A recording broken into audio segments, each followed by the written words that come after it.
दीपावली भी आने वाली है। अब ऐसे में तो साफ सफाई का काम घर घर में चलता है। अब दिल्ली की रहने वाली शकुंतला देवी ने जब देखा कि मोहल्ले में घर घर साफ सफाई चल रही है, तो वह अपनी दोनों बहू कविता और कामिनी को अपने पास बुलाकर उनसे कहती है। अरे कविता बहू, कामनी बहू, अब दीपावली में सिर्फ 10 दिन रह गए हैं। अब ऐसे में मोहल्ले में देखो, घर घर साफ सफाई के बाद जगमग जगमग हो रहे हैं, और तुम दोनों हो कि साफ सफाई का नाम ही नहीं ले रही हो। मम्मी जी, आप ना हमारी तुलना किसी और से मत किया करो। मोहल्ले के सारे घर सिर्फ एक एक मंजिला हैं और आपका घर 3 मंजिला है। सफाई करते करते ना हमारा तो दम निकल जाता है।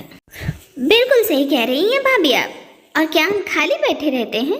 दिन भर काम में लगे रहते हैं, फिर भी माँ जी को अच्छी पड़ोसन की बहुएं लगती हैं। और ये भी तो देख लीजिए मम्मी जी, पड़ोसियों के यहाँ काम करने के लिए, साफ सफाई करने के लिए काम वाली लगी है, और यहाँ हमारे यहाँ साफ सफाई, झाड़ू पोछा, बर्तन सब हम ही करते हैं। अरे बस बस बस, एक बात बोली नहीं कि 10 बात बोलने को तैयार है। अरे तुम दोनों से काम नहीं होगा, बस एक हाथ लंबी जुबान को चलवा लो। अरे दिन भर तो घर ही में रहती हो, अगर घर का काम कर लेती हो तो एहसान करती हो क्या मुझ पर? अब ये सब फालतू की बातें छोड़ो और ये बताओ, सफाई शुरू भी हुई तुम्हारी या नहीं? अब अपनी सासू माँ की ये बातें सुनकर दोनों बहुएं मन मार कर अपने अपने फ्लोर की सफाई में जुट जाती हैं। फिर 2 दिन बाद। अरे पक्की ढीठ औरतें हो तुम। अरे इतना कहने सुनने के बाद अभी सफाई को हाथ भी नहीं लगाया तुमने। मम्मी जी, मैं अपने फ्लोर की सफाई कर रही हूँ ना, 1-2 दिन में हो ही जाएगी। अपने फ्लोर की? और ये फ्लोर साफ करने के लिए क्या आसमान से फरिश्ते उतरेंगे? और मेरी क्या उम्र रह गई है अब सफाई करने की? नीचे की सफाई भी तुम दोनों को ही करनी है। मम्मी जी, मैं बहुत बिजी हूँ, आप अपने फ्लोर की सफाई कविता से करवा लो ना। अरे तो क्या मैं खाली हूँ? मैं भी तो अपनी फ्लोर की सफाई कर रही हूँ। अब अपने अपने बहाने सुनाकर आज भी दोनों बहुएं दाहिने बाएं होकर निकल जाती हैं। अब कौशल्या देवी यही सोच में रहती हैं कि दीपावली में घर की सफाई हो पाएगी या नहीं। सुनते हैं जी राजेश के पापा, आप ना सफाई के लिए कोई मजदूर ही बुला लाइए। ये दोनों तो एक कान से सुनती हैं, दूसरे कान से निकाल देती हैं। अब पता नहीं दीपावली के पहले पहले इस घर की सफाई हो पाएगी या नहीं। अब ये गलती तो हमने ही की है, अपने दोनों बेटों को अलग अलग फ्लोर रहने के लिए दे दिया। तो दोनों बहुएं सास ससुर की इस कुटिया को अपना क्यों समझेंगी? अब जब अपना रहा ही नहीं तो सफाई क्यों करेंगी? अरे घर में 2-2 बहुओं के होते हुए मजदूर आएंगे घर साफ करने।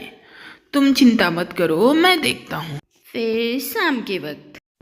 बेटा विनोद, तुम्हारी माँ कह रही है कि नीचे की फ्लोर की सफाई के लिए कोई मजदूर ले आओ। तो तुम ऐसा करो, कल से तुम दोनों अपने अपने फ्लोर का किराया देना शुरू कर दो। फिर उन्हीं पैसों से मैं अपनी फ्लोर की सफाई के लिए नौकर रखवा लूँगा। अब अपने पिताजी की बातें सुनकर विनोद समझ गया था कि उसके पिताजी कहना क्या चाहते हैं। अरे पापा, आप चिंता मत करिए, मैं कामिनी को कहकर नीचे की सफाई करवा दूंगा। आप नौकर क्यों लाएंगे? अब पिछले 1 सप्ताह से दोनों देवरानी जिठानी साफ सफाई की टोपी एक दूसरे के सर पे पहनाकर काम से बच रही थी। आज वही दोनों ससुर के जाल में फंस गई। ये अच्छा मौका है, अब घर की साफ सफाई करने का जिम्मा मैं ही ले लेती हूँ। इसे सबकी जुबान पर सिर्फ कविता ही कविता रहेगी। अरे बाबूजी, आज से ना मैं सफाई शुरू करने वाली थी, आप चिंता न करो, मैं घर को एकदम चकाचक कर दूंगी। फिर अगले दिन से कविता अपनी सासू माँ की कमरे की सफाई में लग जाती है। मम्मी देखो ना, ये फ्लावर पॉट कितने पुराने लग रहे हैं, पता नहीं किस जमाने के लग रहे हैं। मम्मी और तो और ये टेबल देखो, आजकल कौन ऐसा फर्नीचर और डेकोरेशन यूज करता है। मैं तो बोर हो गई हूँ मम्मी ये सब देखते देखते। बेटा बोर तो मैं भी हो गई हूँ, लेकिन तुम्हारे पापा ऐसे ही ना थोड़ी नया सामान दिला देंगे। अब ये सब सामान भी ना इतनी आसानी से थोड़ी ना टूटने वाला है। अब अपनी बेटी की बात सुनकर कामनी के मन में एक विचार आता है। अरे क्यों ना मैं यहाँ कमरे से पुराना सामान ले जाकर मम्मी जी के कमरे में सजा दूँ और मैं उनसे कहकर नया सामान अपने कमरे के लिए मंगा लूँगी। अब इसी बहाने मुझे वाहवाही भी मिल जाएगी कि मैंने अपने कमरे का सामान सासू माँ के कमरे में लगा दिया, और इसी बहाने पुराने सामान से छुट्टी भी मिल जाएगी। फिर उसी दिन कामिनी अपने कमरे का पुराना फर्नीचर ले जाकर फ्लावर पॉट सब नीचे के कमरे में सजा देती है। अब देखिए ना मम्मी जी के कमरे की टेबल कितने पुराने जमाने की थी। मैंने ना अपनी कमरे की टेबल उठाकर मम्मी जी के कमरे में रख दी। अब कोई भी मेहमान आता है तो पहले वही आता है ना। अब ये अच्छा थोड़ी लगता है कि मेहमानों के सामने पुराना और टूटा फूटा सामान रखा हो।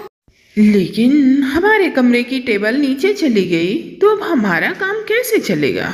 अरे दीपावली का सीजन चल रहा है, ऐसे में बाजार में अच्छे अच्छे ऑफर आते हैं, हम ना वहीं से ले लेंगे।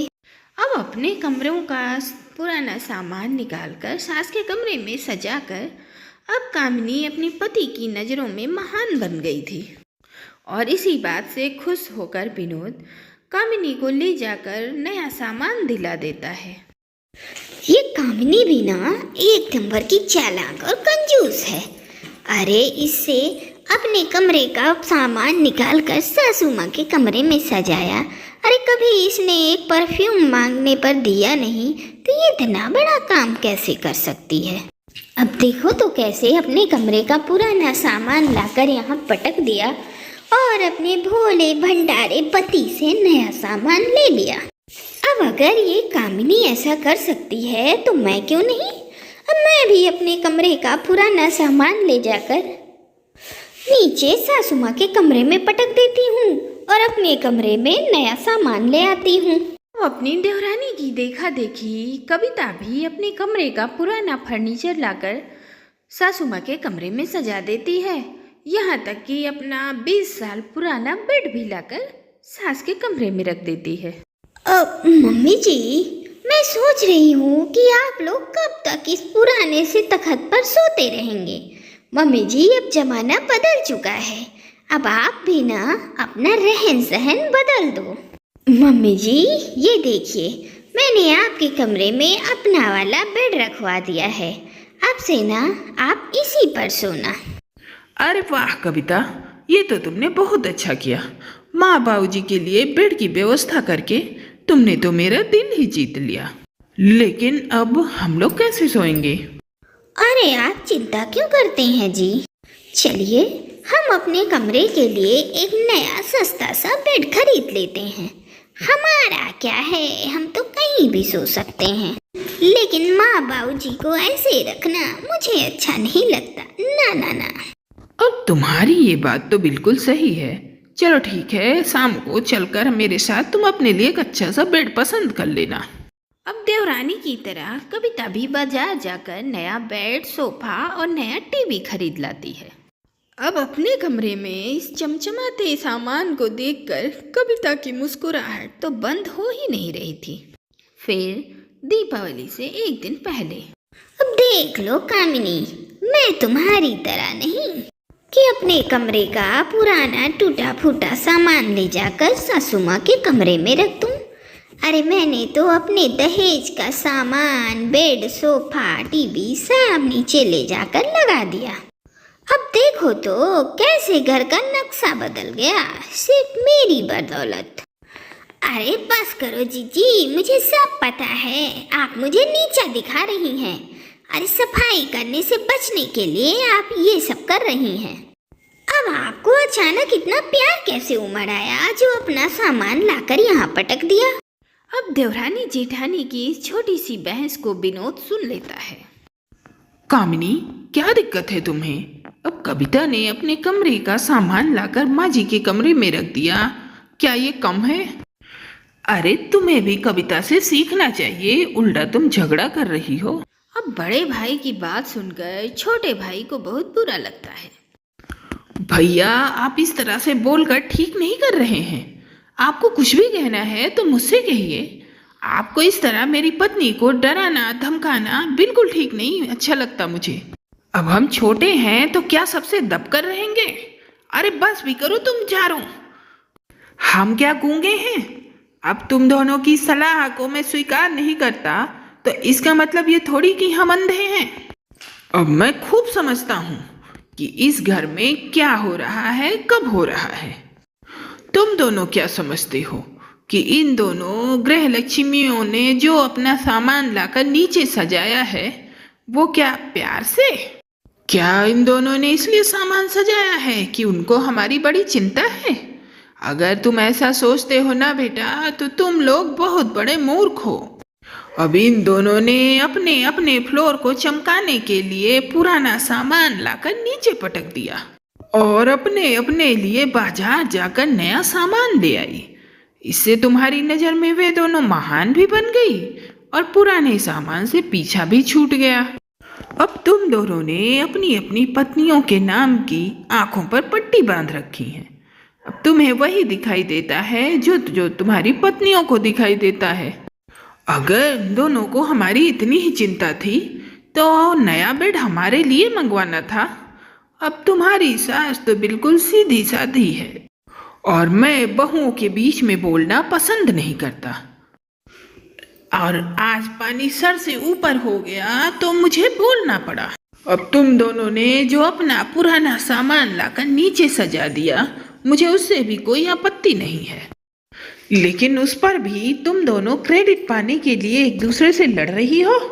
अरे कुछ शर्म नाम की चीज भी है तुम दोनों के अंदर या नहीं? अब बाबूजी के मुख से अपनी असलियत सुनने के बाद दोनों बहुओं के चेहरे शर्म से उतर गए थे। अब इस बारे में विनोद और राजेश भी कुछ नहीं कहते। मुझे माफ कर दीजिए बाबूजी, गलती हो गई।